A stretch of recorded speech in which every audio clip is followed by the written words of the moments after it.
Então, pessoal, boa noite. Hoje é dia 22 de abril de 22, né? Dia do descobrimento do Brasil, né? Ou seja, da chegada, não descobrimento, mas dia da chegada dos portugueses ao Brasil. Dia também da nossa aula, em um assunto muito interessante, a aula de hoje. Nós vamos trabalhar com assimetria de informação, mercados assimétricos, tá? A gente, só revisando, o que a gente viu até agora na cadeira? A gente começou falando das funções, da função distributiva, da função alocativa, da função estabilizadora. A gente falou também da cadeira da, do papel né, do Estado na correção das externalidades, né? Falamos de bens públicos, bens privados, bens públicos puros, bens públicos impuros. Que mais que nós falamos? Falamos também de bens de monopólios naturais, né? Falamos de correção das externalidades, impostos piguvianos, mecanismos de incentivo, né? Falamos do teorema de Coase, falamos da negociação dos direitos de propriedade, falamos das políticas de comando e controle, né? Que o Estado pode exercer, né? Para proibir, para limitar, para controlar, estabelecer cotas de produção. Tá?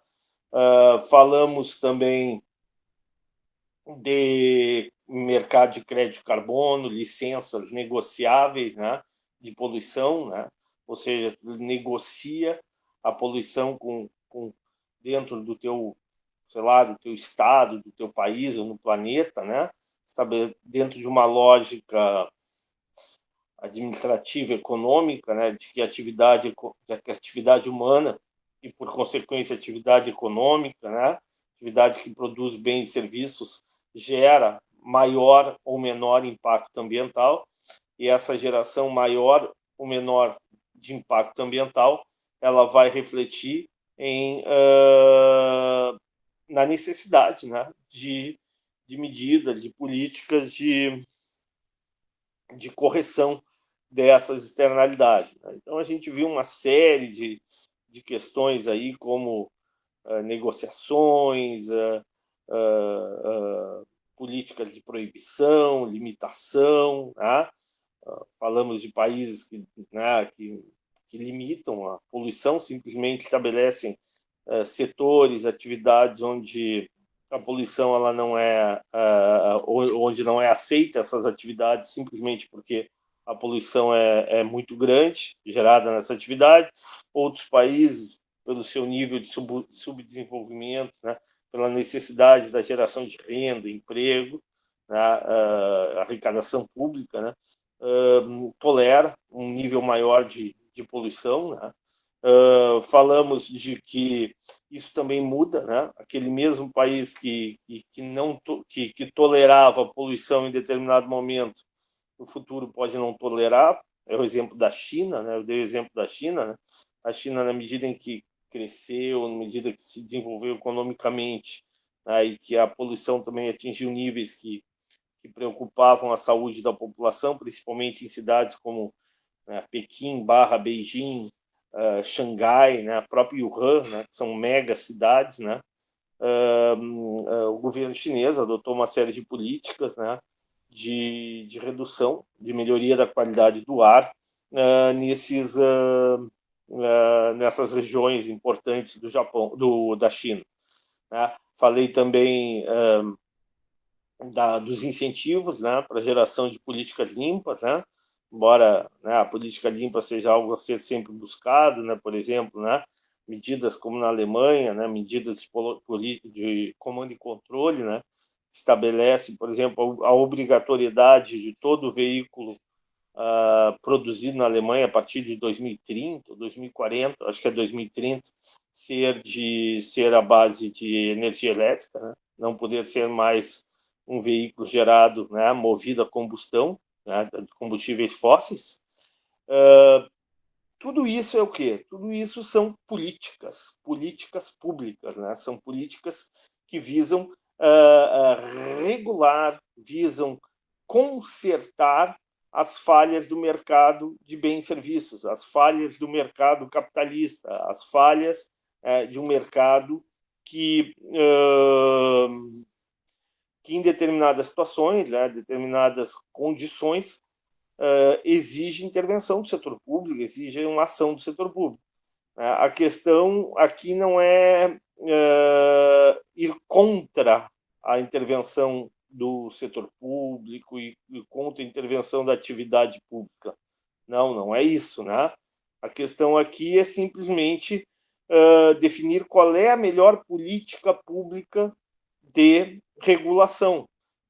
Pode ser, por exemplo, uma política de comando e controle. Os economistas e administradores públicos dizem que não. Tá? Uma política de incentivo, como, por exemplo, o PSA no Brasil, né? O pagamento por serviços ambientais, o governo pagar, por exemplo, para que propriedades privadas, isso é muito comum, por exemplo, no centro-oeste brasileiro, né? E na própria região norte do Brasil, né?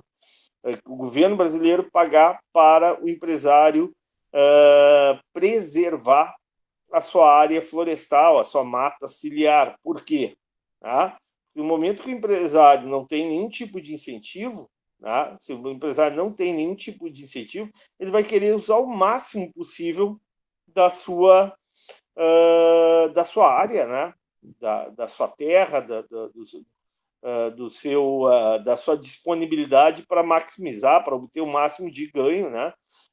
De receita, de lucro na sua atividade agrícola. O que o governo, quando eu falo governo, eu falo de política pública, estou falando de governo A ou B, né? Falando de política, que a política pública pode estabelecer? Ao invés de simplesmente regular, né, impedir que o empresário, tu não vai poder produzir, tá? Ou tu não vai poder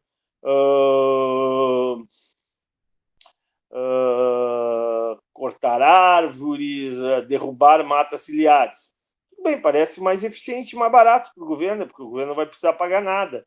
Porém, o controle, a fiscalização, o custo dessa fiscalização, né, e a eficácia dessa política pode ser muitas vezes maior do que simplesmente o governo estabelecer uma política de incentivo econômico. Ou seja, o governo paga para que o empresário, né, mantenha uma parte da sua propriedade, né, com matas ciliares, ou seja, aquela mata que protege, né, as margens do rio, daquele fluxo de água, né, uma parte que é chamada lá no Pantanal de Capões, né, onde tu tem ali uma biodiversidade, inclusive onças, né, que circulam de um capão para outro, né, e outros animais, como tamanduá, toda essa diversidade do Pantanal. Na visão de economistas e administradores, né, esse tipo de política é mais eficiente, né? Gera melhores resultados, né, para o meio ambiente a um custo igual ou até mesmo inferior a uma política de comando e controle. Também tem os impostos piguvianos, né, que são os chamados impostos de correção, né, os impostos que estabelecem um nível para o empresário, para a atividade empresarial, né? Que não precisa só o mega empresário, pode ser uma cooperativa, pode ser uma cooperativa de agricultores, de pescadores, né?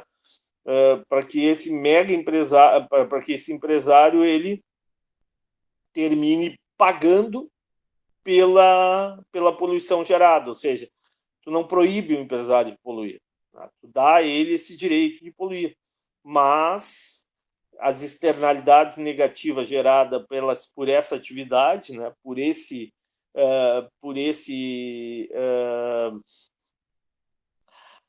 essa ação, terão que ser internalizadas, ou seja, o empresário vai ter que pagar por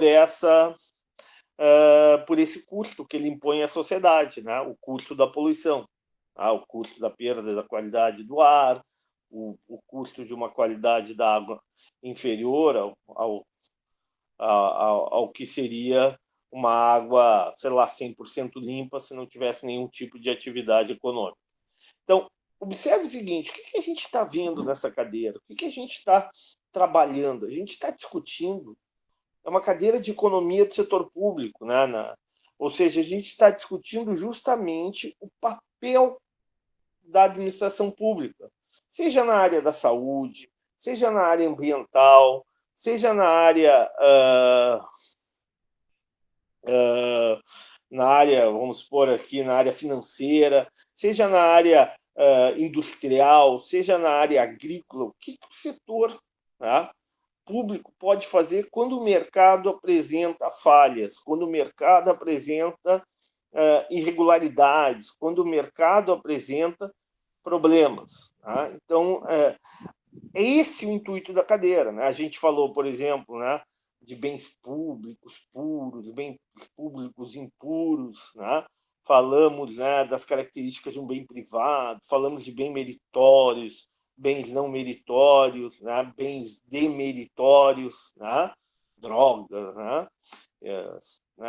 Por exemplo, agora no Brasil, uma discussão que está ocorrendo no Brasil aí é a questão da volta dos jogos de azar. Né? Será que no Brasil é proibido? Por que no Brasil é proibido os jogos de azar?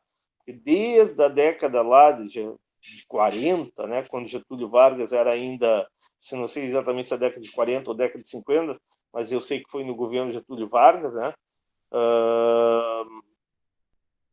Quando o Brasil tinha cassino, tinha o cassino da Urca, né? Tinha uma série de cassinos,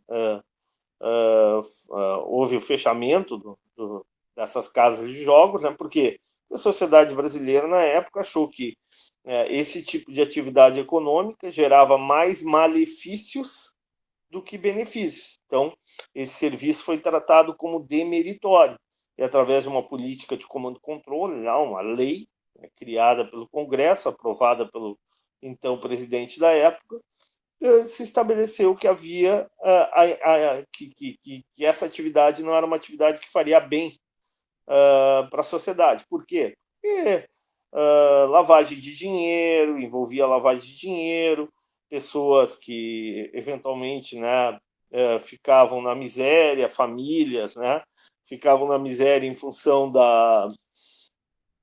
desse, como é que se diz, dessa né, do vício do jogo de azar, né? Então, né, a sociedade lá na década de 40, 50 achou que a melhor coisa a fazer era realmente não permitir, né, proibir esse tipo de atividade. Um clássico exemplo de política de comando e controle. Clássico exemplo de política de comando e controle. Hoje, né, parece que inclusive já foi aprovado na Câmara Baixa, né? Tá aguardando a aprovação na Câmara Alta, né? Em regime de urgência. Todo mundo sabe o que é Câmara Alta e Câmara Baixa? Sim ou não? Hein? Baixa Câmara dos Deputados, alta Senado. Isso, exatamente. Exatamente. Então, já foi aprovado. E sabe por que esse termo Câmara Baixa e Câmara Alta? Alguém sabe a origem desse termo?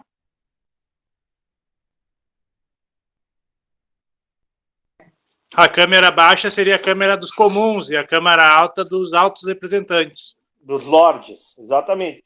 O berço do parlamento, a ideia de parlamento, a ideia do fim do absolutismo, o fim do poder absoluto do rei, surge primeiramente na Inglaterra. Né?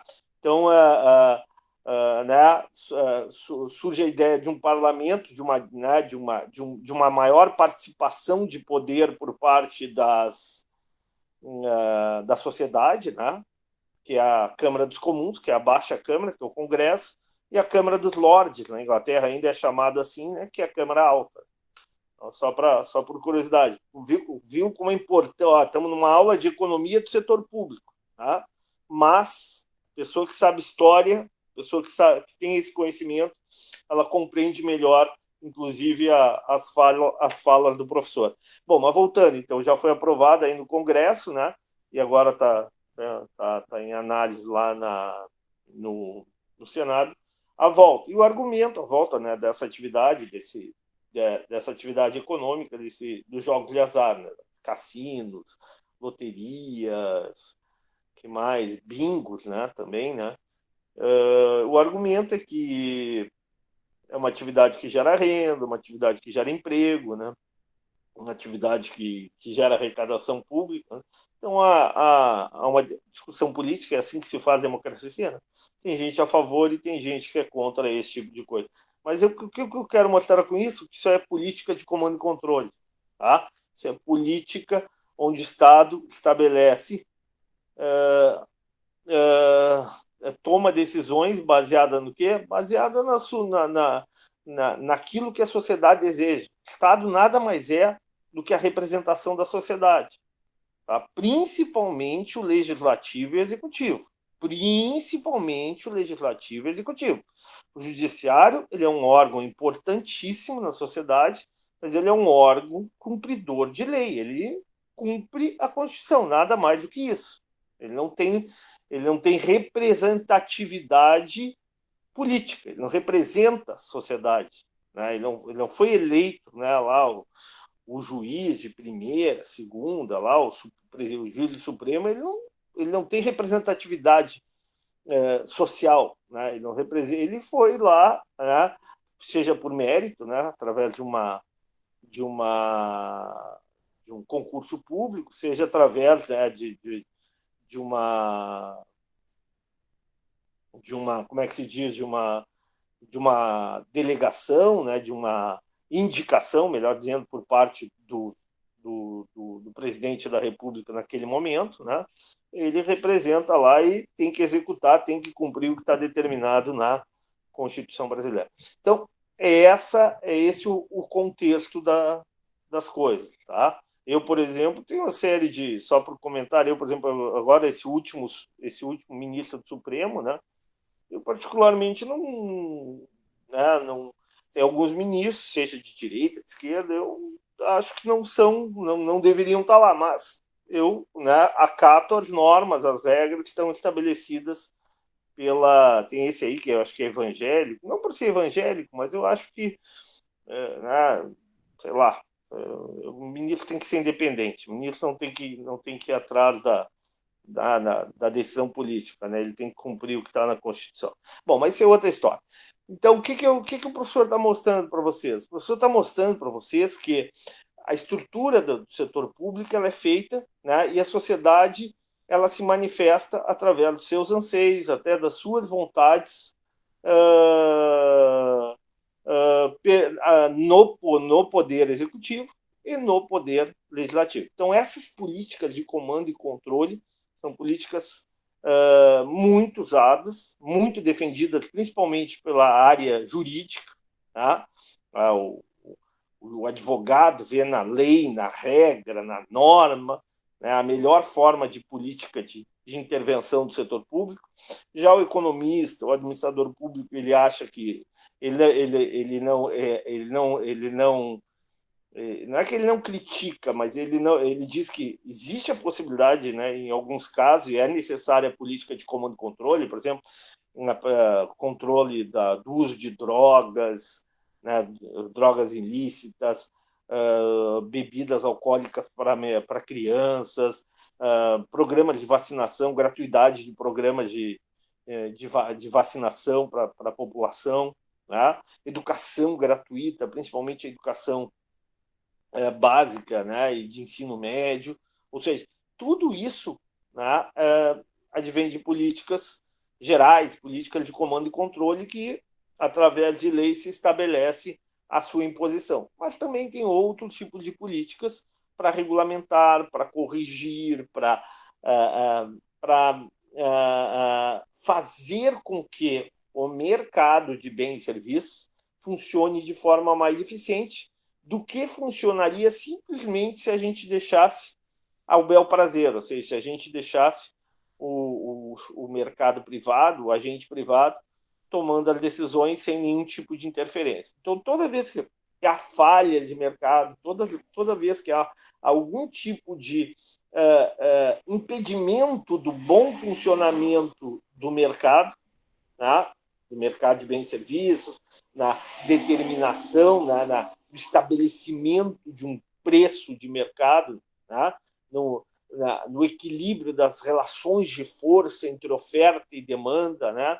Depois a gente vai ver que em algumas situações que eu tenho monopólios, oligopólios, cartéis, conluios, né? E isso gera desigualdade na relação de força entre o consumidor, nós consumidores, e aqueles que ofertam bens e serviços. Tá? Então, tudo isso vai gerar o quê? Vai gerar a necessidade de intervenção, de regular. Regular. O que é regular? É ajustar, estabelecer normas para que as coisas funcionem de forma mais eficiente no mercado de bens e serviços privados. E aí essa regulação, como eu estou falando, já falei, estou falando novamente, ela pode ser feita de várias formas, né? E a gente pode, e só para finalizar ainda sobre esse assunto, né, que eu estou dando uma ampla revisão para vocês, né? O caso, né, tu pode pensar no micro, lá no município, lá naquele pequeno município, né, que regula, que define lá determinado, por exemplo, o horário, né, de silêncio na cidade, o horário de recolhimento do lixo na cidade, né, o horário funcionamento das boates, sei lá, das danceterias da cidade, e tu pode pensar no macro, pode pensar no global, né, que é o clássico mercado de crédito carbono, né? Puxa, o que faz a ONU?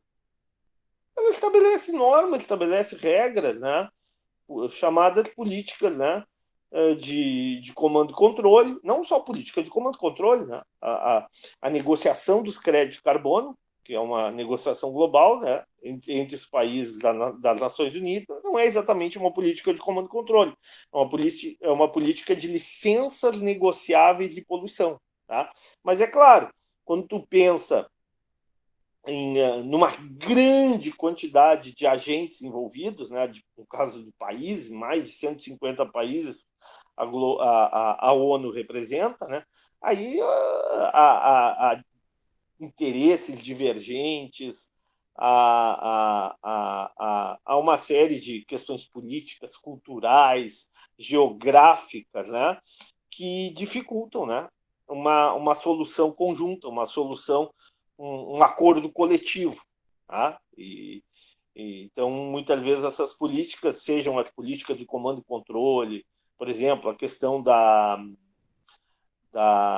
caça-baleia, um exemplo bem simples, né? A caça-baleia. Né? O que é a caça-baleia? Caça-baleia um animal, né?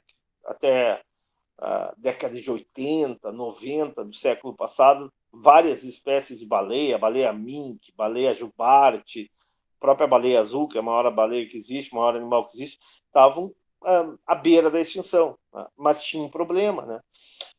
Países importantes, né, do mundo buscavam o quê? Buscavam em águas internacionais, né, o consumo, a caça, né, a presença de baleeiros para caçar, para o óleo da baleia, para a carne da baleia. Qual era o principal país historicamente? Alguém me diz? Japão, se não me engano. Japão, né? E sob o argumento, os japoneses, assim, sob o argumento de fazer pesquisa, imagina, matavam baleias, aí eles iam em águas internacionais, aí tem um problema, né? Tem um problema que é o chamado problema do uso de recursos comuns. O que é o uso de recursos comuns? É quando o recurso não é de ninguém. Então, eu pergunto, de quem é o peixe que está no meio do Oceano Atlântico? De quem é a baleia que está no meio do Oceano Atlântico? De quem é o petróleo que está no meio do Oceano Atlântico, do Pacífico? É do Japão? É dos Estados Unidos, que é o mais poderoso? É da China? Quem me responde essa? De quem é a Antártica? O professor do Antártica e Antártida é a mesma coisa, ok? Pode usar um ou outro. E aí, de quem é? Quem é que me responde? Quando o recurso é de uso comum, como é que a gente faz? Como é que a gente estabelece um acordo?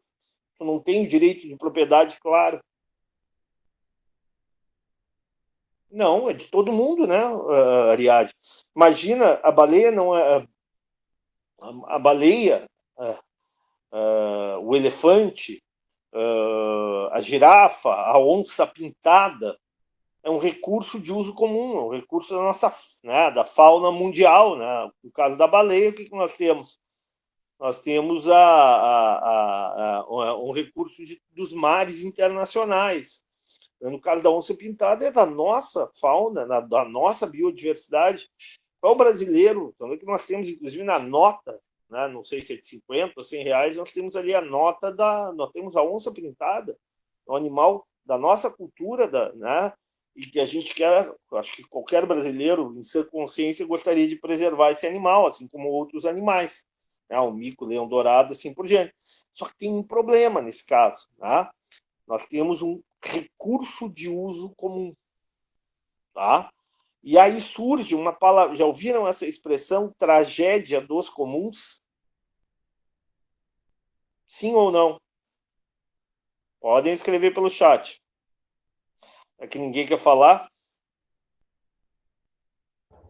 Sim. Tacílio, tá. Sim. Onde é que tu viu, escutou, Tacília? Gabriele, onde é que você escutava? No celular? Foi no seu material ali, onde tem o exemplo ali. No meu material, tá. Então, ótimo. Exatamente. Então, ótimo, bom, parabéns. Eu fico feliz. Achei que o seu Mar já tinha falado sobre tragédia dos comuns. Bom, aí é o seguinte, então, o que tu tem? Tu tem o que é essa tal de tragédia dos comuns? A tragédia dos comuns é quando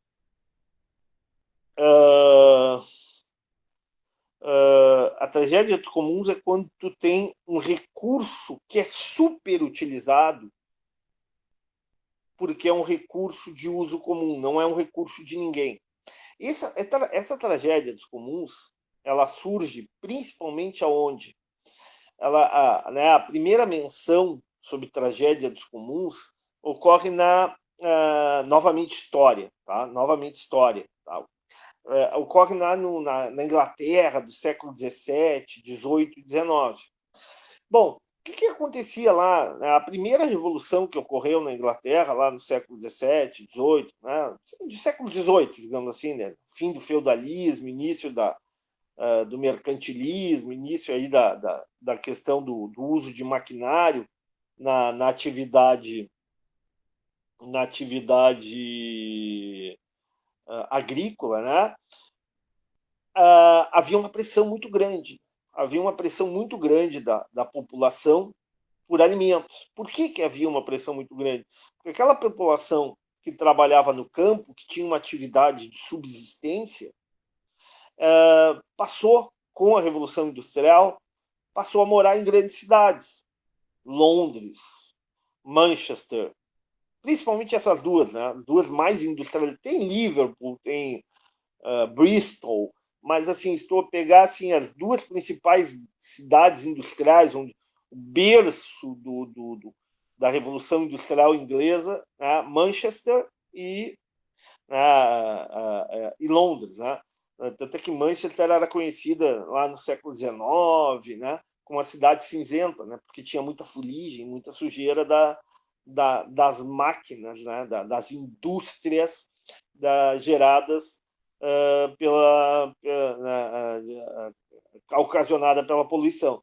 Bom, e aí o que acontece? As pessoas iam para lá, famílias iam para lá, trabalhavam aonde? Trabalhavam na fábrica, trabalhavam em atividades vinculadas ali à cidade e não produziam mais alimentos. Tá?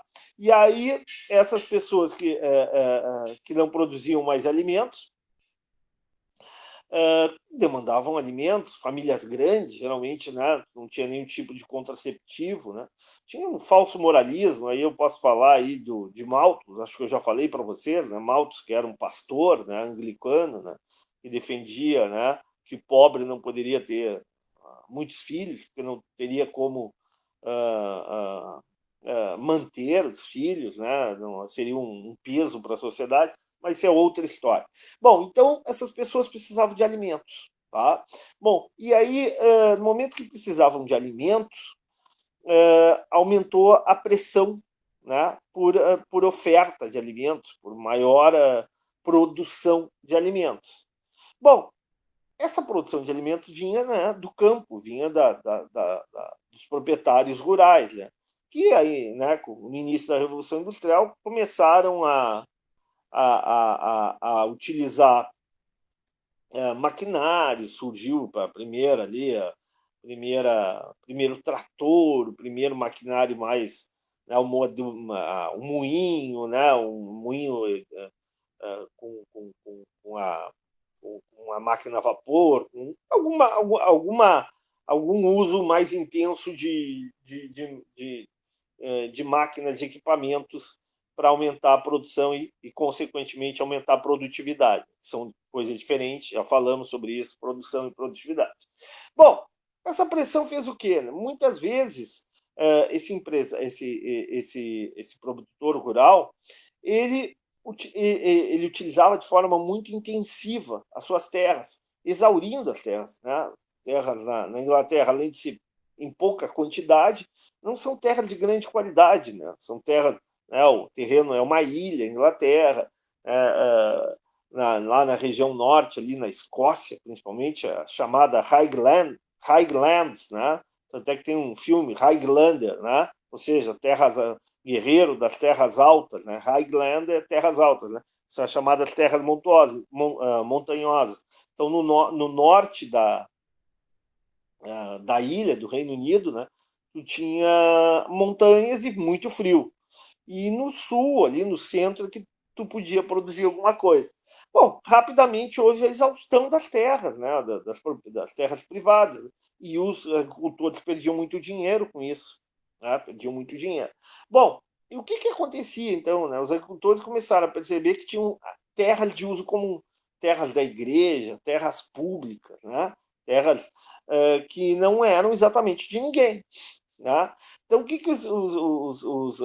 os agricultores, para preservar, né, para evitar uma exaustão completa das suas terras, faziam? Né? Simplesmente mantinham, usavam, né, aquele recurso de uso comum. Né? Então, por exemplo, levavam as suas ovelhas, né, seus animais, para pastar naquela terra, né, para pastar naquele local, naquela propriedade de uso comum. Só que o primeiro levou, o segundo levou. Aí os outros começaram, poxa, mas eu também vou levar. E começaram todo mundo a pensar da mesma forma. Aí aí aquele raciocínio, se eu não usar esse pasto, logo meu vizinho, o meu concorrente, o agricultor de um outro município, do outro distrito vai usar. Então ocorreu o quê? A superexploração do recurso de uso comum. Tá? A superexploração do recurso de uso comum. Ou seja, as terras foram exauridas. Né? Por quê? Porque se eu não utilizasse aquele recurso de uso comum, outro usaria. Tá? Então, isso gerou problemas, né? Houve, inclusive, o cercamento, né, dessas propriedades de uso comum, justamente para evitar a superutilização. Para o mundo moderno, a gente vê a tragédia dos comuns acontecendo nosso prédio, na nossa casa. Querem um exemplo de tragédia dos comuns?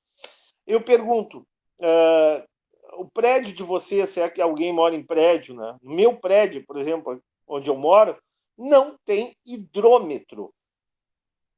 Tá? Não tem hidrômetro. O que é o hidrômetro?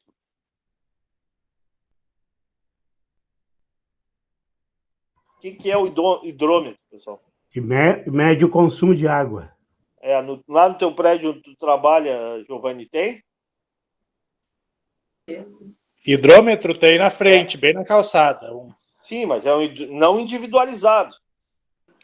Não, dentro do prédio não. Dentro do prédio existe. Estou falando em cada economia, em cada não, existe Não, existe na área comum uma válvula ali, ou num corredor ou outro ali. Nós temos um problema de superexploração dos recursos. Tá? Porque o que acontece? Tá? Acontece o seguinte, eu sempre brinco, né? Tinha uma reunião de uns 4, 5 anos lá no prédio, começou a haver um excesso, um consumo muito grande de água. Aí o síndico, né? O síndico do prédio fez uma reunião extraordinária. Tá? Aí convocou todo mundo, né? E chamou, olha, pessoal, estamos gastando muito a água, tal, né? E aí eu peço a consciência de todos, tal, né, para que a gente possa utilizar de forma mais racional a água. Aí eu escutei a reunião, né, para não brigar com ninguém, não falei nada, mas tinha um administrador do meu lado, eu sou economista, tinha um administrador do meu lado, depois da reunião eu falei com ele conhecia, né, já tinha lido sobre a tragédias comuns.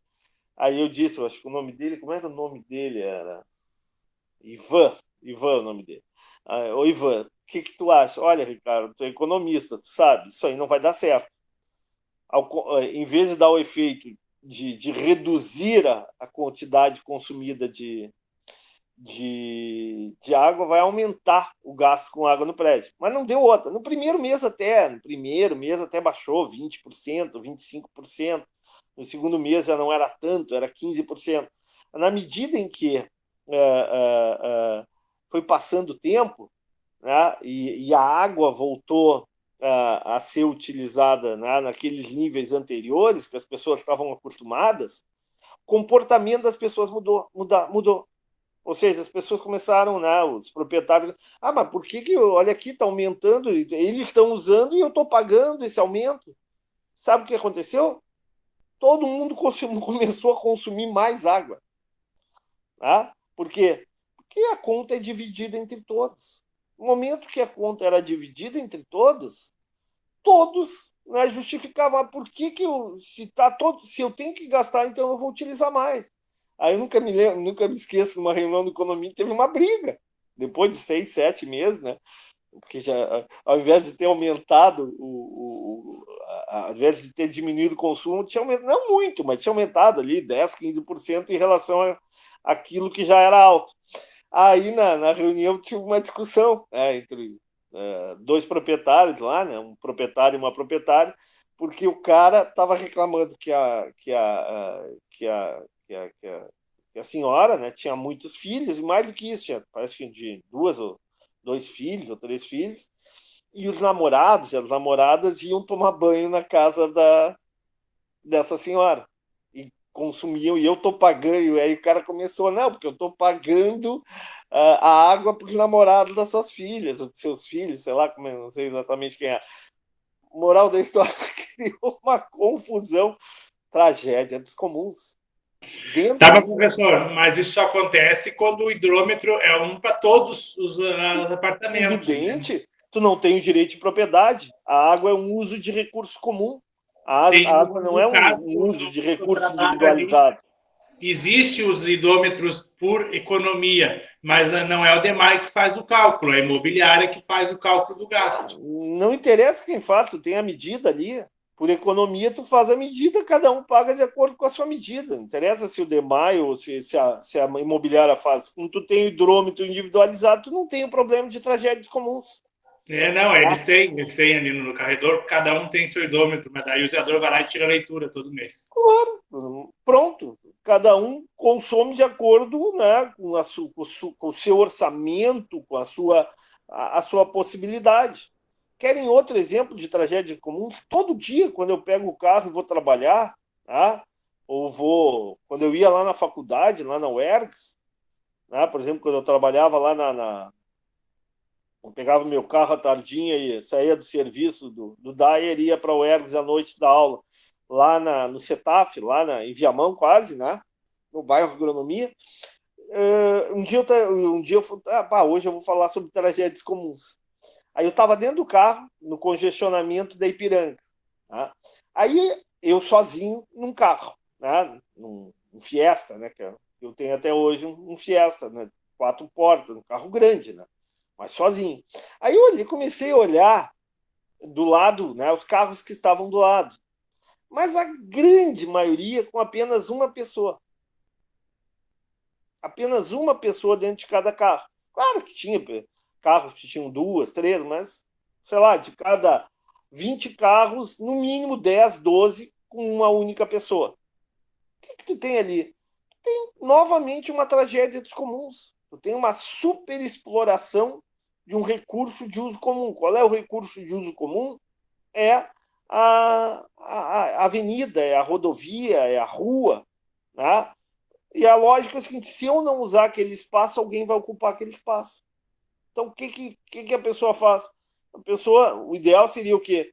Primeiro, claro, pensar, né, usando transporte coletivo, ou se quer usar o veículo individualizado, fazer, né, o uso colaborativo, né, dividindo, botando, né, três, quatro, cinco pessoas dentro do carro para tu otimizar o uso. Mas não é isso que acontece. A realidade não é essa. Se tu for em qualquer congestionamento de uma grande cidade no Brasil, tu vai ver o que é o mesmo no mundo. O comportamento é o mesmo, a ideia é a mesma, né?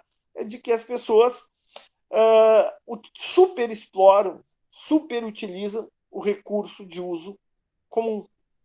Outro exemplo, saio agora da cidade, depois eu vou voltar para a cidade, tem outro exemplo de cidade.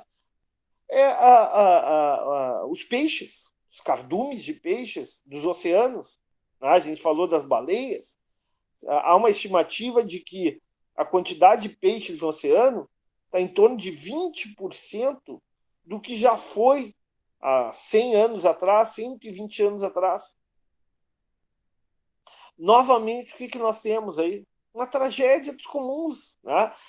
Eu pergunto, existe limites marítimos para cada país, sim ou não? Sim.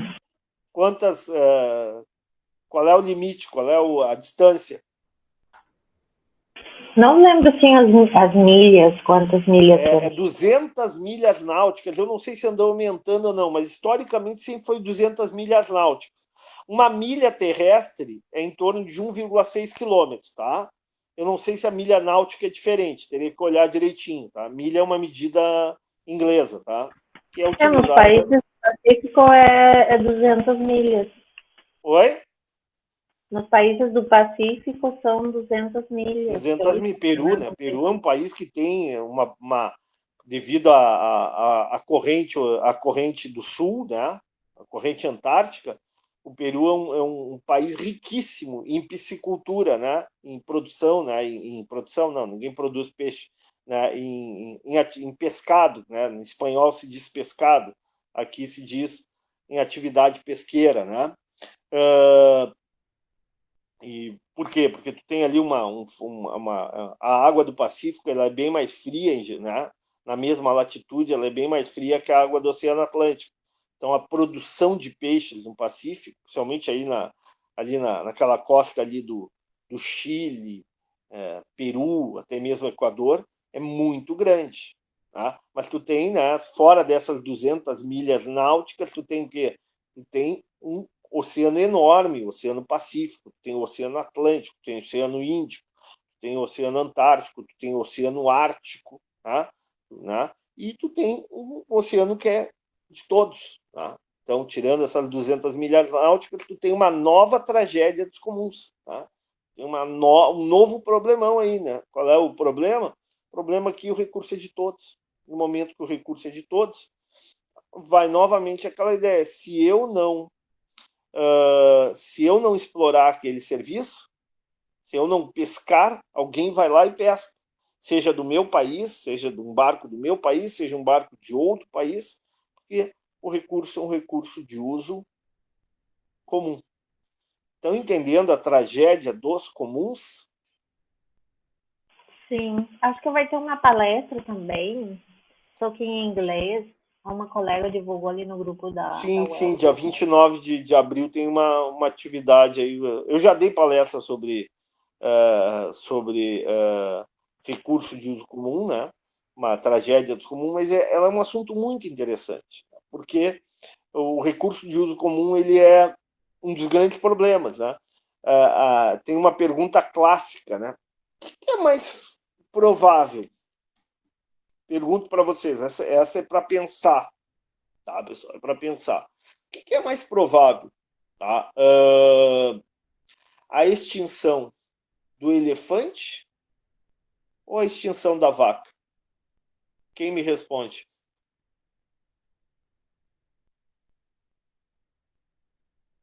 Eu acho que é da vaca, prof. Eu acho Tu que é acha do que é da vaca, Harley? Clarissa Eu acha que é do elefante. Eu acho que é do Ariadne acha que é elefante, do porque elefante. na Índia a vaca é sagrada, tu Elefante. não mata nenhuma vaca lá. Boa, boa. Aqui Não, mas também é na sagrado, Índia porque só aqui ninguém mata nada, né? porque tá cara a vaca aqui. Eu acho que eu vou virar vegano. Mas aqui o rebanho é reposto, o elefante já não. Isso, Tassília, a resposta é essa, perfeito. A diferença básica é a seguinte: a vaca tem direito de propriedade. Como é que se faz? Eu nunca não sou de família rural, né? Minha vida inteira foi em Porto Alegre, morei no interior muito, né? Passo Fundo, morei em Santa Maria, e tal.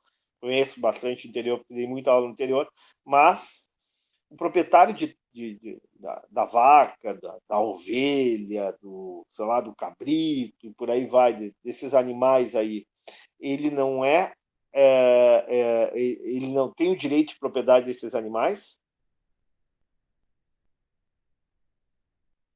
Sim, ele é dono, não é? Tem direito.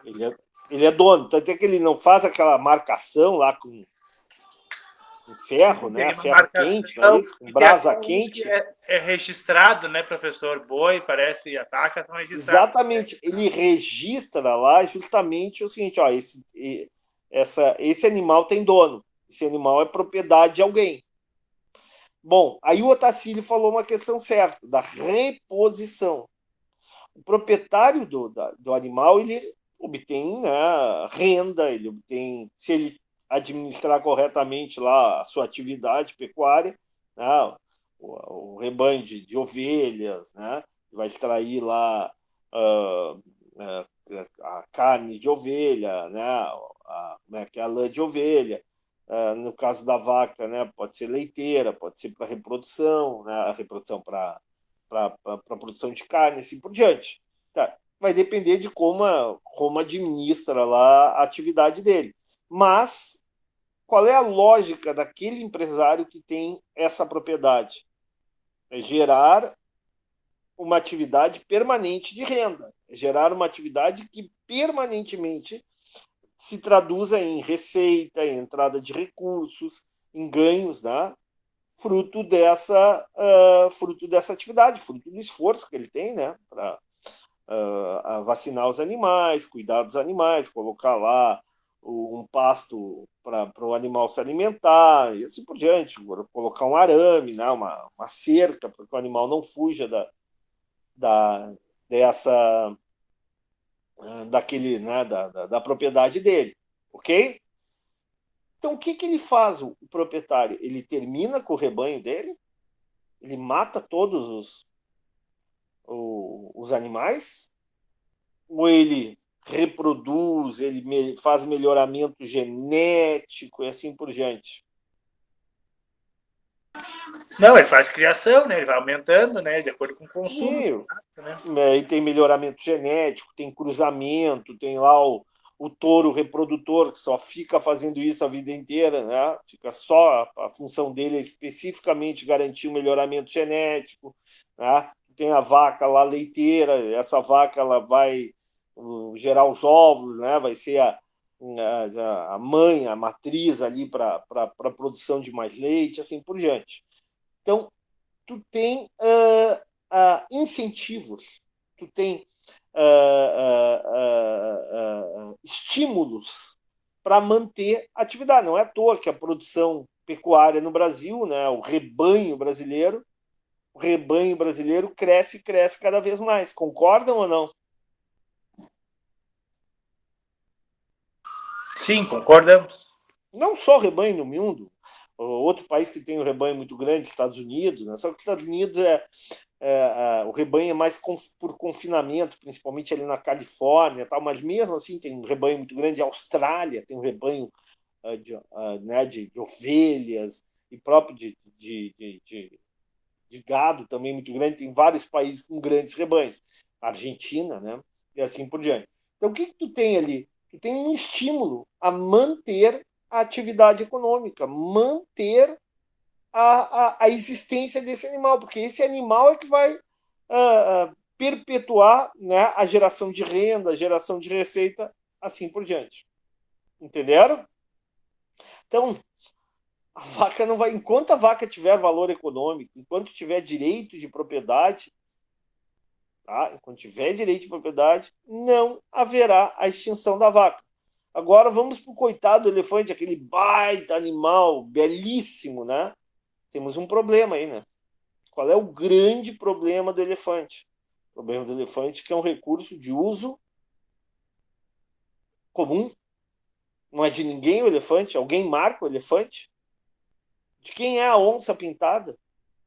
De quem é o tamanduá-bandeira? De quem é o mico-leão dourado? É um recurso de uso comum. Né? Tu não tem uma propriedade, tu não tem uma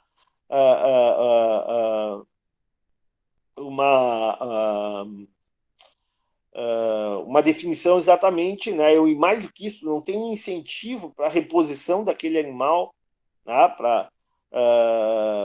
Porque aquele animal não gera, a princípio, né? Nesse modelo que eu estou falando aí, não gera renda. Vou dar um exemplo. Vocês conhecem um país chamado Moçambique? Sim, é de língua Sim, portuguesa. na África. Sim, fica na África, mas que oceano que banha o Moçambique? Não é o Índico? O Oceano Índico, né?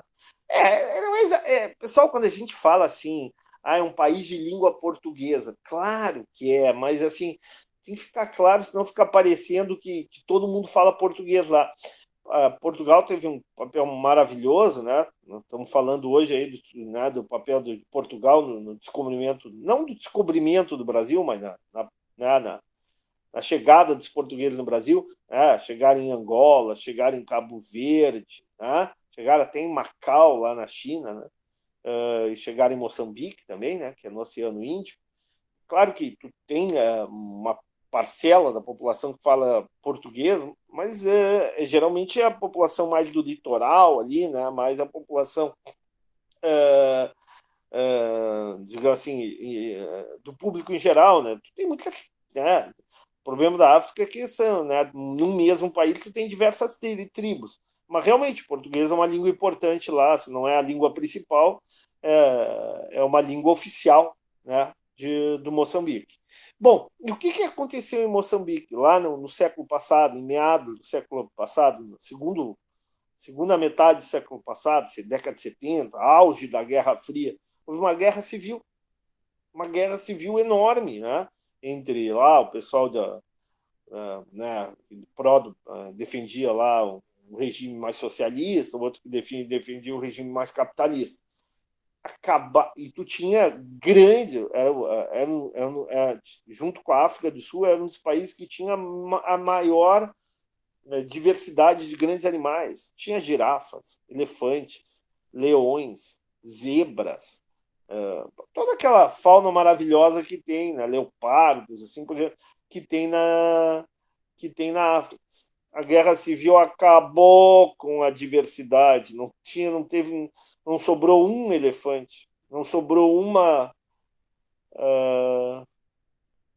não sobrou um leão, não sobrou elefante, não sobrou leão, não sobrou zebra, não sobrou leão, e por aí vai. Por quê? Porque era um recurso de uso comum, né? E aí os dois exércitos, tanto o exército do governo, o exército revolucionário, né, que brigavam entre si, quando era para se alimentar, onde é que eles iam buscar? No recurso de uso comum. Eles matavam a zebra, matavam o antílope, matavam o elefante, matavam todo e qualquer animal que tivesse à disposição. Né? Por quê? Porque se ele não matasse, se ele não comesse, o inimigo dele ia comer, ia ficar mais forte que ele, provavelmente, né, ia vencer a guerra. Né? Então, acabaram os animais em Moçambique. Né? Os parques públicos, né? Os parques que eram parques que não tinham propriedade privada, né? Foram parques que praticamente deixaram de existir, continuaram existindo, a terra continua existindo, mas não tem animal nenhum. Hoje, agora, né, com o país mais equilibrado, né, terminou a guerra civil, né, há uma certa organização política e social em Moçambique, junto com a África do Sul e com outros países, né, há uma reintegração, né, de animais naquelas áreas. Né? Mas, claro, tem que ter a fiscalização, tem que ter uma série tem que ter uma estrutura burocrática de fiscalização para manter manter aqueles animais vivos, né? Porque tu tem a caça indiscriminada, a caça do leão, a caça do rinoceronte, né? Por causa, por exemplo, o elefante por causa do marfim, o rinoceronte ali por causa né, do chifre, né? Que tem alguns países, acredito, o Vietnã, por exemplo, acredito que tem poderes afrodisíacos. Então, observe o seguinte, quando tem um recurso de uso comum, tu tem uma superexploração desse recurso. Aí entra um debate que eu sei que muitos vão fechar a cara aqui para o professor, né? Ainda bem que estão com a cara, né? Por isso que falta eu poder ver vocês, né? Vocês estão me vendo. Por exemplo, o que acontece? Tu tem parques privados. Na África do Sul, por exemplo, que é um país mais organizado, politicamente, economicamente, né? Então, assim, da África subsaariana. O que é a África subsaariana?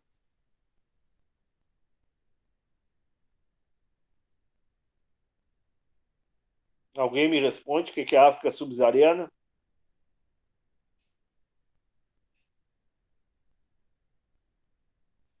Oi? Estou falando para a minha tela aqui, estou olhando. Oi, Ricardo, tudo bem? É só o Ricardo que está conversando aqui? Não, a África subsaariana não é a parte ali do deserto, ali do Saara, ali? É para baixo do deserto, é a África Negra, tá? É a África Negra, tá? Sul do Saara, para baixo do Saara, que é a África Negra, né? Basicamente a África Negra. Tá? Então, desses países abaixo do Saara, disparado o país mais organizado, né? O país mais apesar do apartheid, apesar de tudo aquilo que a gente sabe da África do Sul. A África do Sul, até que ela faz parte do BRIC, né? É Brasil, BRIC, né? Brasil, Rússia, Índia e a China, né? Eu acho que a África do Sul não é BRICS, não tem S. Acho que tem um S no final que é South Africa, África do Sul. Isso aí. É isso. É isso aí. BRICS. Aí tu tem o finalzinho S, que é a África do Sul. Bom, e aí entra uma polêmica, né? Que faz alguns desses parques privados, né, para se manterem. Eles permitem a caça de leões, caça de elefantes, de rinocerontes. Claro, aí é que o Otacílio falou, tem a questão da reposição desses animais. Né? Mas no momento que tu estabelece o direito de propriedade do elefante, do leão, do rinoceronte, eu pergunto, será que o proprietário tem interesse de repor, de manter esses animais, ou tem interesse de exterminar esses animais? Aliás, qual é a opinião de você sobre isso? Como política, não a política de comando, isso não é uma política de comando e controle, tá? Isso é uma política que estabelece, né, um critério econômico, né? Ou seja, tu permite matar o animal, né? Mas, ao mesmo tempo, tu garante, através de incentivos econômicos, que aquele proprietário vai continuar tendo lá um plantel de animais, ter uma quantidade de animais que vai perpetuar a espécie. Eu pergunto para vocês são a favor disso ou contra? Qual é a opinião de vocês? O problema é que para perpetuar a espécie tem que prender, tem que tirar do seu habitat natural. Aí Não, tu tem parques enormes lá na África. são, Tem o Parque Kruger, tu tem parques privados enormes, onde tu tem a visitação de animais. A maior parte desses parques é visitação de animais, né? Visita, tu tem safaris, tu tem renda com isso. Tu obtém a renda através dos safaris, da hotelaria, da gastronomia, né? Meu irmão mais velho, por exemplo, eu me lembro que acho que faz uns 6, 7 anos, ele foi, ele me contou, ele foi para a África do Sul, né? E ficou 4, 5 dias nesses parques aí, né? Esses safaris, né? Ou seja, o que ele fez? Ele simplesmente pagou um valor, e não é barato, né? Aí vem europeus, americanos, né?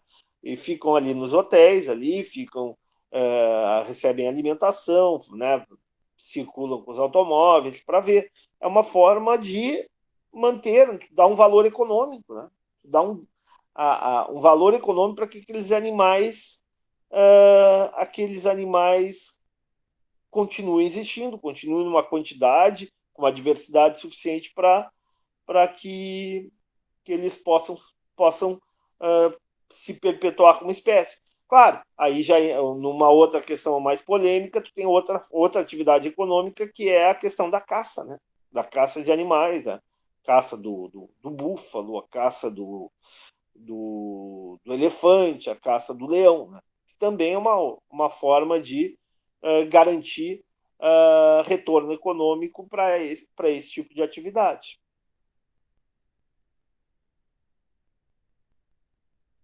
Ariadne, se não tiver um predador natural, precisa de abatimento para controle populacional. Claro, né? Porque tu tem limites territoriais, né? Tem limites territoriais, a reserva.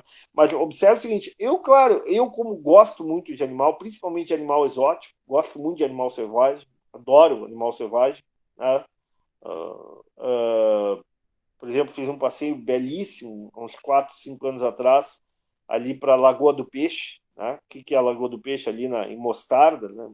Lindo de morrer aquela região, muito pouco explorada, né? Porque o acesso é muito ruim.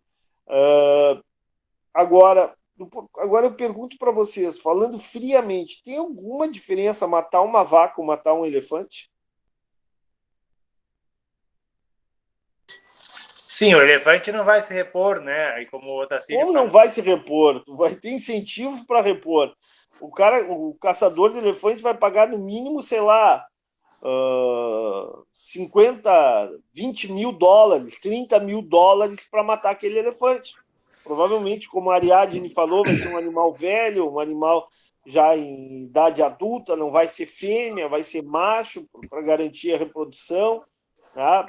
Ou seja, eu pergunto, tem diferença entre matar um touro, matar uma vaca e matar um elefante ou matar um leão?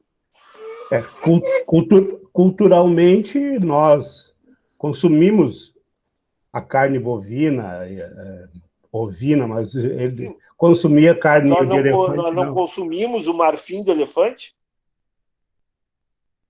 Sim. O elefante não é feito, a cabeça do elefante lá, do caçador, não é feito um adorno lá, ele não bota lá na casa dele, lá de campo dele, o elefante? Mas Sim. não é para subsistência, né? Não, mas que subsistência, carne, por acaso é subsistência? Dá para viver sem carne. Se tiver alguém vegano aqui, vai dizer, pô, vocês comem carne ainda, que absurdo. Vocês estão matando galinha, matando. Eu não sou vegano. Pelo jeito aqui, ninguém é vegano. Alguém aqui na sala é vegano. Todo vegano foi carnívoro um dia. Tá, mas come carne de elefante? É isso que eu ia dizer, cara. Come carne de Não, carne elefante. de elefante é carne igual, a carne de antílope, carne de bisão. O índio americano comia carne de bisão. Não tem muita diferença, pessoal. É isso que eu quero mostrar para você. Não que eu não estou aqui defendendo para matar leão, matar elefante, matar sei lá o quê. Mas jacaré, por exemplo, no Pantanal, né? Não tem criação de jacaré, é um animal exótico, né? Diz que a carne de jacaré é igual a do frango, não sei, melhor. Dizem que é muito boa. A minha esposa tem um sobrinho, né? Que é engenheiro mecânico e volta e meia está ali na região do Pantanal, né? porque a atividade agrícola lá é muito forte, né? Aquela região ali de Bonito, região de Sorriso, né? Aí, eu acho que foi ano passado que ele estava lá, ele comeu, o pessoal serviu carne de jacaré para ele. Então, carne de rã, né? Tem muita gente que come carne de rã, né? Um animal também selvagem, né? Exemplo, uma coisa que eu lembrei, assim, é que na França eles comem carne de cavalo e na Islândia eles comem rena. E no Japão come carne de cachorro. No Japão não, na Coreia, não é? Na Coreia ou na China que comem carne de cachorro? Na China eles criam. Acho que é na China, é. Pois é, né? Então assim, cada um com a sua cultura. Então, o que eu quero mostrar é o seguinte, o que vale disso? No momento que tu tem um recurso de uso comum, tu tem uma propriedade de uso comum, tem uma, né? Tu muitas vezes tu gera a superexploração desse recurso e o esgotamento desse recurso, tá? O esgotamento desse recurso. Ou seja, se tu não tiver definido o direito de propriedade, né? Novamente, o elefante não precisa ser morto, ele simplesmente pode ser colocado num safari ali dentro de uma área e mantido, né? Professor, mas pode ter parque público? Pode ter parque público. Mas sabe o que acontece nos parques? Tu tem vários. Qual é o parque mais antigo do mundo? Você sabe?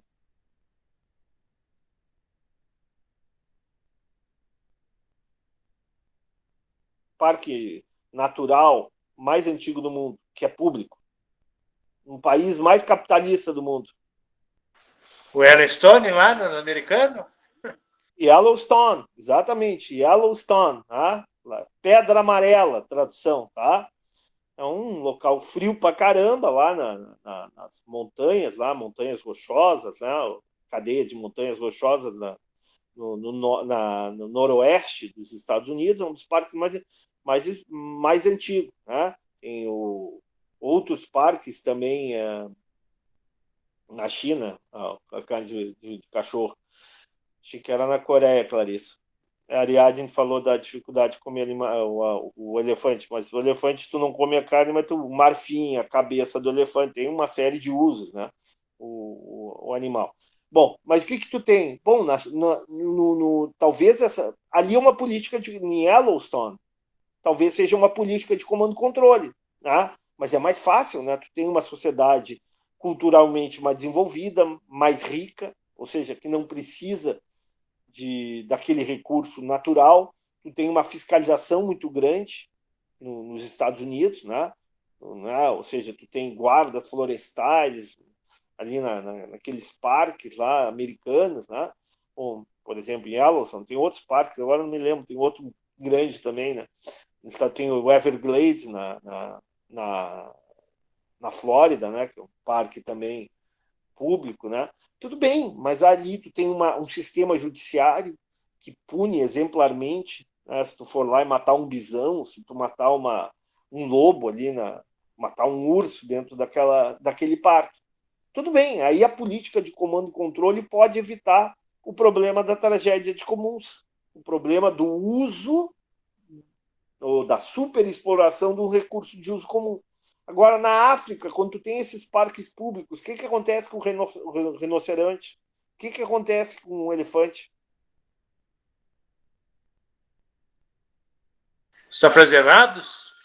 São muito preservados, são mortos por caçadores clandestinos, porque o setor, né, o setor de fiscalização do parque, né, os guardas, muitas vezes são corruptíveis, né, ganham pouco, há uma cultura diferente, o sistema de justiça é um sistema falho, o sistema policial de descobrir, identificar o culpado pela morte do elefante, pela morte do rinoceronte, muitas vezes também não é algo muito fácil. Ou seja, a política de comando-controle não funciona tão bem.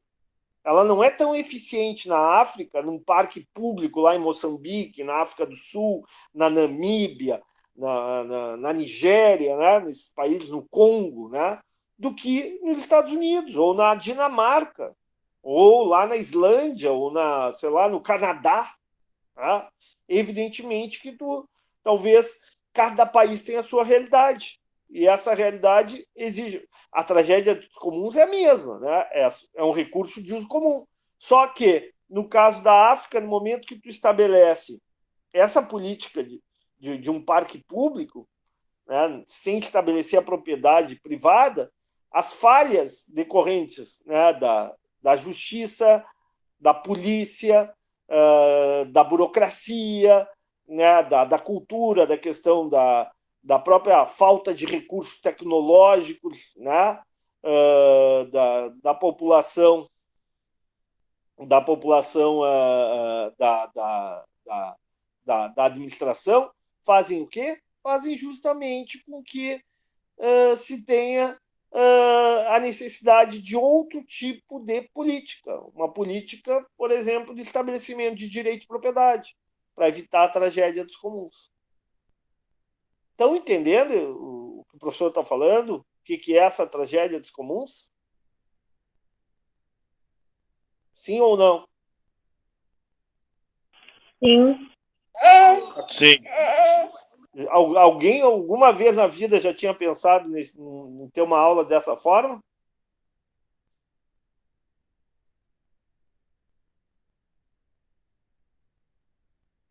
Não, assim, dessa magnitude, não. Eu tô há meia hora falando de rinoceronte e elefante numa aula de economia do setor público, mas por quê? Tu tem a tragédia de uso comum, tem uma tragédia de uso comum, tá?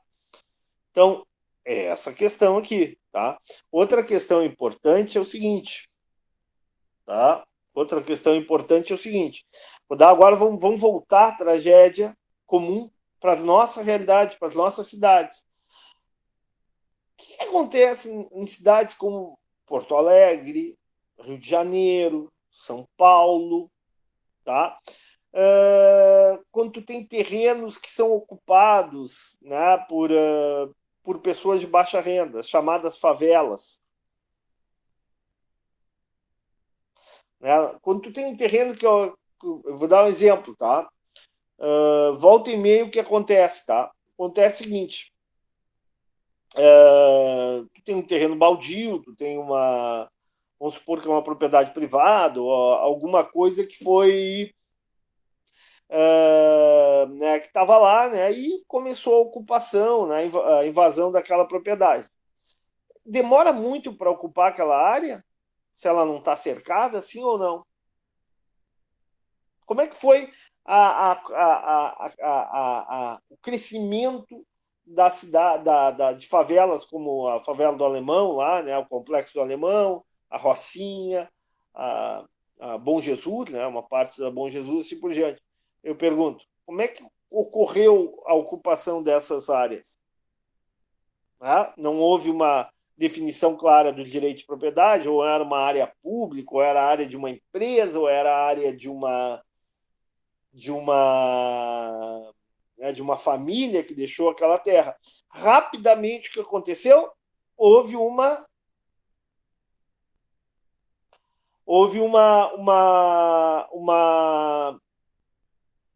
rapidamente houve uma ocupação daquela terra, né? Não todo aquele espaço foi utilizado rapidamente. E o que acontece no Rio de Janeiro depois de estar todo aquele espaço ocupado rapidamente? Como é que ocorre a expansão agora, já que não tem mais espaço horizontal?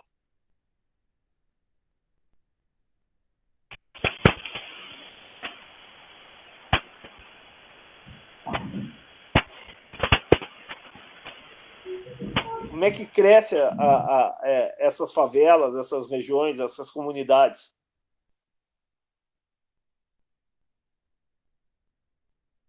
Verticalmente, não é isso que acontece? Tu não constrói uma laje, uma em cima da outra? Sim, vão subindo o morro. Não é que vão subir no morro, vão subindo a laje. O morro também, né? Se bem que tem um detalhe aqui, né? Você sabe que a área pública ela não pode ser desapropriada, né? Sabiam disso? Eu não sabia disso aí. Já ouviram falar da expressão uso capião? Sim. Sim, que daqui a 5 anos o que é o uso capião para propriedade privada, tá? Então, por exemplo, o proprietário privado ele tem obrigação de fiscalizar a sua terra, de controlar a sua terra.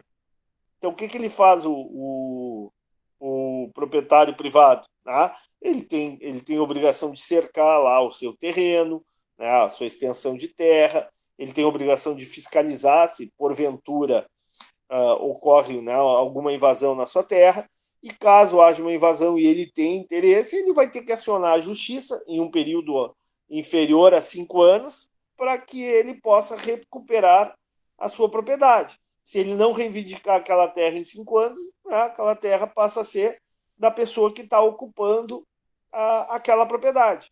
No caso de área pública, não. Tá? No caso de área pública é diferente. A área pública ela sempre será pública. Pode passar 100 anos que tu não vai regularizar, tu não vai aquelas pessoas que moram naquela área pública elas não terão direito àquela propriedade, né? A posse daquela área. Por que se faz isso? Porque, primeiro, tem uma infinidade de áreas públicas. E outra coisa, a capacidade de fiscalização, de controle do setor público é muito menor. Entenderam? Mas aqui em Viamão acho que alguma coisa já foi legalizada, professor, em área pública. Bom, aí tem toda uma questão, tem toda uma ação judiciária. Né? Vou dar um exemplo, tá? De uma área pública. Ali no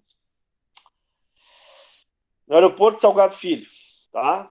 Agora andaram ampliando a pista, né? Depois de um longo tempo, não é isso? Tá? Sim, porque a gente tira o pessoal dali, né, para passar para outro lado. Né? Mas aquelas pessoas, por interesse público, não vão poder ficar, já saíram de lá. Mesmo que elas quisessem ficar, elas não tinham a propriedade. É diferente do uso capião. Elas não tinham a propriedade daquele terreno. O que é, por uma questão social, e eu acho correto isso, né? O que a prefeitura, o Ministério Público fizeram?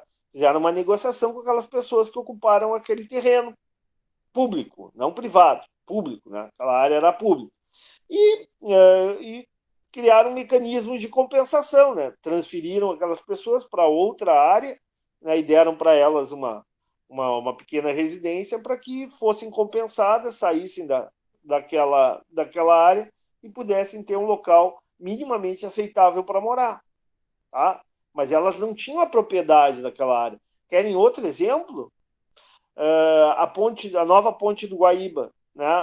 Várias alças ainda não estão prontas. Vocês já passaram ali na frente, já perceberam que tem várias alças que foi inaugurado sem estar exatamente pronto a obra? Sim, eu já vi. Mas por quê? Porque as alças elas vão finalizar onde? Em regiões que foram ocupadas, invadidas por pessoas e são áreas públicas. Tá? Não são áreas privadas, são áreas públicas. Novamente, o que se tem? Tem a necessidade de... Não vai tirar as pessoas. Na letra fria da lei até poderia, mas lógico que não se vai fazer isso, né? Desumano fazer isso. Né? Mas então, o que se faz? Se faz uma negociação com essas pessoas, através do Ministério Público, através da Prefeitura, para que essas pessoas possam ter uma moradia, né? Ter para onde ir, né? E compete ao setor público, à atividade pública, justamente fazerem esse tipo de ação. Mas é diferente. Então, tu tem a propriedade pública e a propriedade privada. Bom, mas por que eu estou falando isso? Porque no caso, então, seja uma propriedade pública, seja uma propriedade privada, quando ocorre uma ocupação de uma área, né, essa ocupação é rapidamente ocupada integralmente. Novamente, a lógica da superexploração do recurso de uso comum. Se eu não pegar essa área, se eu não construir ali a minha casinha, o meu barraco, alguém vai pegar aquela área e construir. como quase todos os grandes centros urbanos, como o Rio de Janeiro, tem lá em São Paulo, Paraisópolis, aqui no Rio Grande do Sul tem, aqui em Porto Alegre também tem algumas áreas, como todos esses terrenos são rapidamente ocupados, ocorre a verticalização, e aí tem todos os problemas, né? Muitas vezes as obras geram, inclusive, acidentes, né? Desabamentos, porque são mal construídos. Novamente, aí nós temos um problema de tragédia dos comuns. Tá? Um problema de tragédia dos comuns. Eu poderia dar outro exemplo. Tá? Tu tem a pesca da lagosta no Ceará. Tá? Novamente, a lagosta é um recurso de uso comum. Tá? Então, pescadores, comunidades de pescadores lá naquela região ali de Fortaleza, lá no litoral cearense, né, pescam. Lagosta é um animal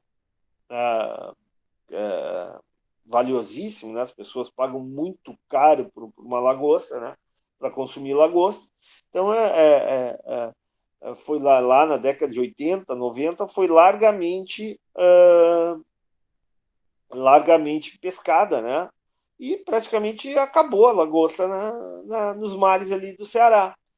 O que fez o setor? Aí, novamente, entre o setor público através de política de comando e controle. Primeiro, tu teve uma tragédia dos comuns. Teve uma superexploração do recurso de uso comum. Quem é o recurso de uso comum? A lagosta. E aí, nesse caso, qual foi a política adotada? Foi uma política de comando e controle. O que fez o governo cearense, né? A autoridade pública? Estabeleceu normas, estabeleceu cotas de pesca, uma quantidade máxima de pesca, tá? Desse animal, em determinados períodos do ano, né? Período onde não tinha o acasalamento desses animais, a reprodução, um tamanho mínimo para pescar a lagosta, assim por diante. Exemplo clássico de política de comando e controle para evitar uma tragédia dos comuns, para evitar uma superexploração do recurso de uso comum. Olha, estou dando duas soluções para o problema das tragédias comuns. Né? A clássica política de comando e controle, que eu falei agora, e também a política de estabelecimento de direito de propriedade. Eu falei, por exemplo, no caso dos safaris, né? Dos parques privados, né? Da possibilidade de obter retorno econômico de um recurso de uso comum, que é o caso lá dos safaris africanos, lá da hotelaria, da gastronomia, tudo aquilo que eles exploram para obter recursos, né, e manter, né, a fauna do parque. O professor está falando bastante, por bem que vocês falam pouco na aula, né? É quase um monólogo essa aula. Alguém quer dar outro exemplo de tragédias comuns? Alguém tenta...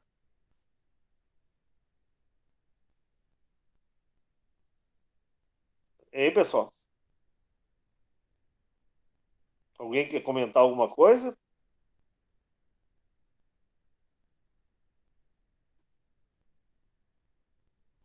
Não? Ninguém quer falar nada? Ninguém quer dar um exemplo? A política de comando e controle é a política de incentivos econômicos, tá? Cria incentivos para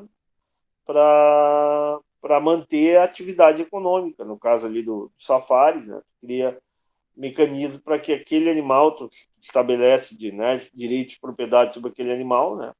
Ou seja, dá àquele proprietário o direito de criar o elefante, de criar o leão, né? E explorar aquele recurso. Ok? Outro exemplo, pessoal, para vocês verem como é que essa questão ambiental é complexa, é difícil as coisas, tá? Um dos grandes problemas, né, é a escassez de recursos hídricos. Né? Aí eu sou sócio, gosto de fazer natação num clube chamado, né, eu sou sócio do União, eu faço natação, fui nadador lá do União, né? E, né, quando eu tenho tempo, né, principalmente final de semana, tal, ou à noite, né, quando não tenho aula, eu vou nadar, né, faço natação.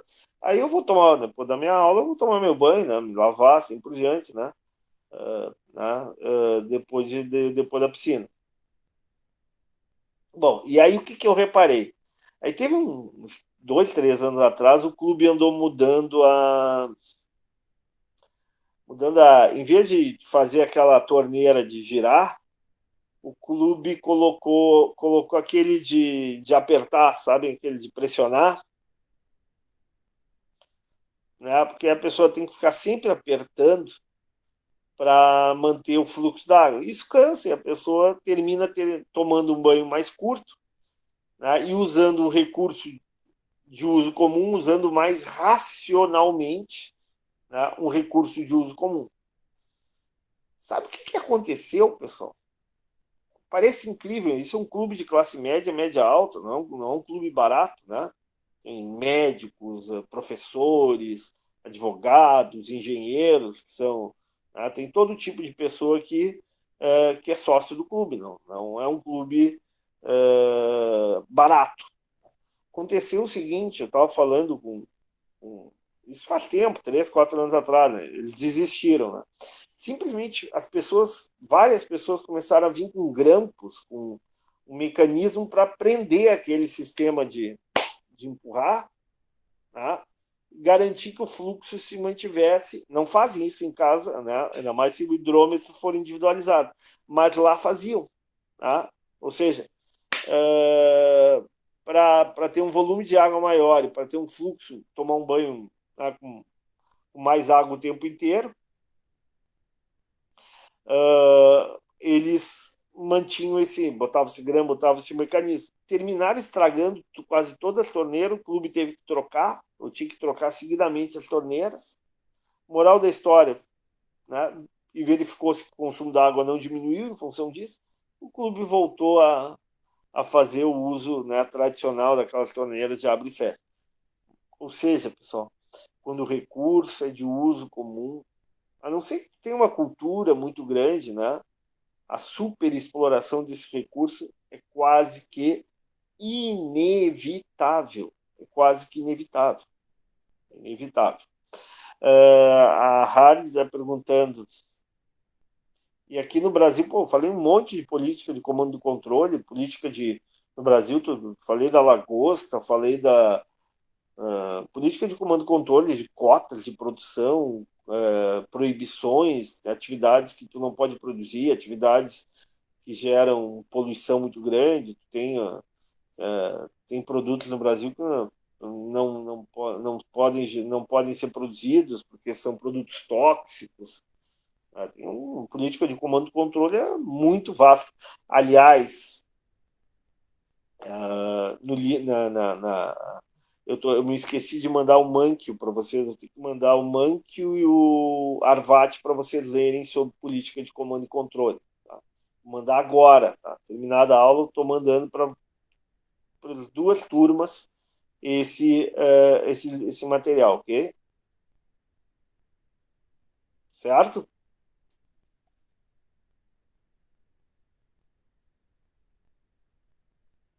Tá entendido ou não? Não, é que as colegas estão dizendo que está fora do ar o Moodle. A gente não vai conseguir ver o material. Hein? Pois é. Tá, mas eu vou mandar por e-mail, eu não vou mandar pelo Google. Eu não vou mandar pelo Moodle. Tá? Eu vou mandar pelo e-mail.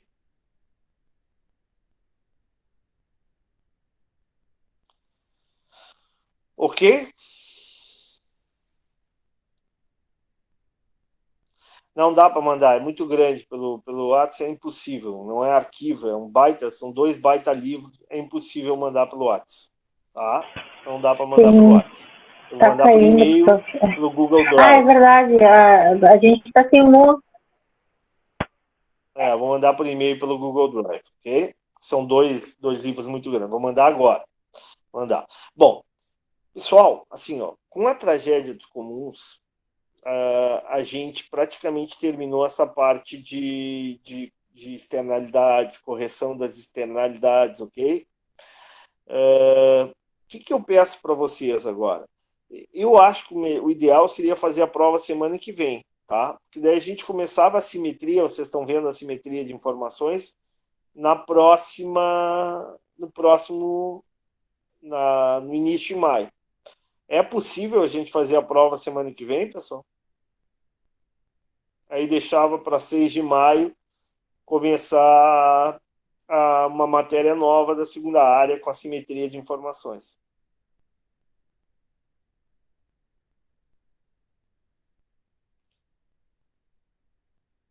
Mas por que não pode fazer em outra... Mas por que não pode fazer semana que vem, Clarice?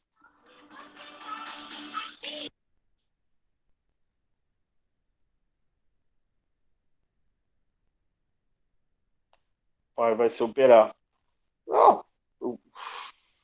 Não, tem duas opções, mas ele vai se operar na sexta, é?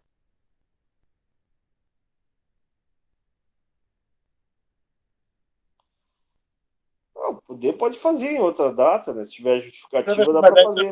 Prova na quinta para a turma. Pode ser na quinta. Pode ser quinta. Pode fazer quinta à tarde, né? Tá, então assim, ó, hoje eu dei uma baita de uma revisão para você sobre política de comando e controle, correção das externalidades. Então, vamos fazer a prova semana que vem, tá? Vamos fazer a prova semana que vem, quinta-feira à tarde para economia da saúde e sexta-feira à noite para... Não, tudo bem, tu pode fazer quinta-feira à tarde, Ariadne. Pode fazer quinta-feira à tarde, tá? É só vocês me avisarem, tá? Podem fazer a prova quinta-feira à tarde. Tá? Vocês podem escolher ou fazer quinta à tarde ou sexta à noite. E vale também para o pessoal da tarde. Eu quero mais um dia para estudar? Também pode. Tá? Eu vou deixar isso aí, já que eu estou dando essa oportunidade para um, eu vou dar oportunidade para todos. Tá? Ok? Oportunidade para todos. Então, o que eu vou pedir para vocês? Eu vou mandar o material do Arvat. Eu fiz hoje um belo resumo do que é a matéria da primeira área. Não é muita coisa, tá? Na segunda área nós vamos ver assimetria de informações, vamos ver teoria do jogo, né? É um pouquinho mais complicado, né? Então, eu peço para vocês estudarem. Se vocês acharem necessário, eu posso fazer uma revisão quarta à noite. Se vocês quiserem, eu posso fazer uma breve revisão quarta à noite, antes da prova. Se vocês me pedirem uma revisão pequena, de meia hora, uma hora, para tirar uma ou outra dúvida para a prova. Ok? É sempre bom, né, professor? Bom, e aí é vocês. Né? Eu não vou, eu já fiz a aula extra e pouca gente apareceu. Então, vocês é que vão ter que manifestar interesse. Vocês manifestarem interesse, não, mas é depois, é tarde, é 10 horas, Ariadne, das 10 às 10h40, seria uma revisãozinha, ok? E é uma aula bem com o intuito de fazer uma revisão, vocês vêm com uma outra questão que vocês estudaram, que vocês têm dúvida, e a gente faz a revisão. Quanto à prova em si, tá? Que eu acho que a tua aula não vai até às 10 horas, né, Ariadne? Então, assim, quanto à prova em si, o que é? Como eu falei ali para a Harley no início, são questões objetivas, questões teóricas, né, para discutir sobre esses assuntos.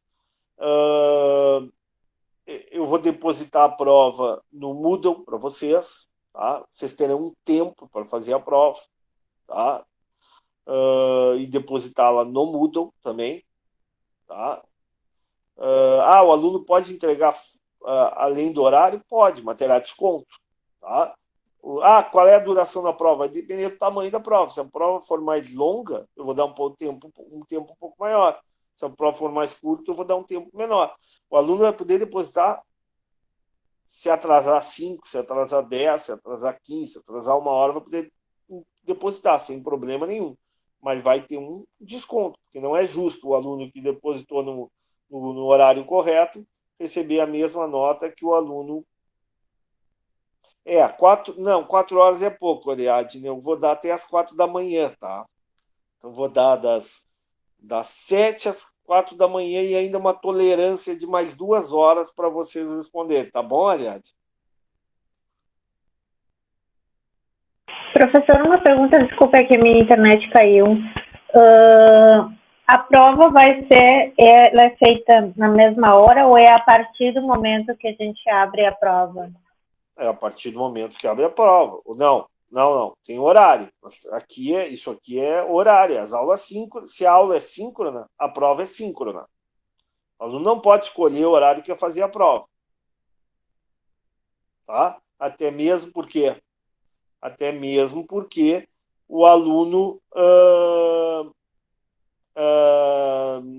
vamos supor que eu vou fazer 5 horas depois, aí ele liga pro eu tenho que dificultar o contato de vocês. Eu sei que vocês estabelecem contato, tá? É normal isso, numa prova que o professor não tem controle nenhum, né? Mas não, todo mundo vai fazer no mesmo horário. O que o aluno pode fazer é escolher fazer à tarde ou escolher fazer à noite. Entendeu, Rani? Sim, entendi. Todas as minhas aulas eu dei síncrona. Não tem sentido eu fazer a prova assíncrona.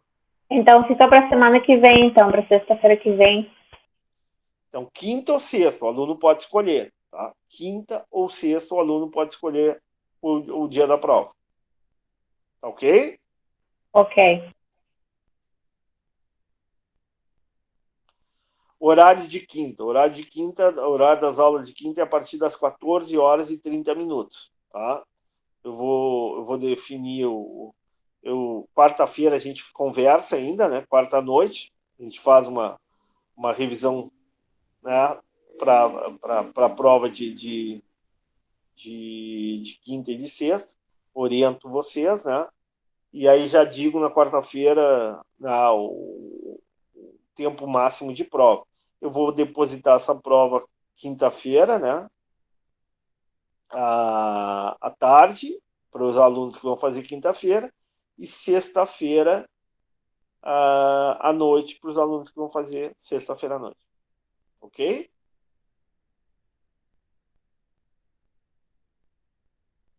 Ok. Certo, próximo. Certo. Então, agradeço muito a atenção de vocês, tá? Obrigado pela atenção de vocês nessa sexta-feira aí, entre feriados aí. Espero que vocês tenham gostado da aula, tá? Fico à disposição de vocês no WhatsApp e agora mesmo, assim que eu terminar a aula, eu estou mandando através do Google Drive o Arfat e o Mank. Ok? Tá certo, professor. Então, um abração para todos aí, tudo de bom para vocês. Obrigado e boa noite. Tchau, tchau. Tchau, tchau.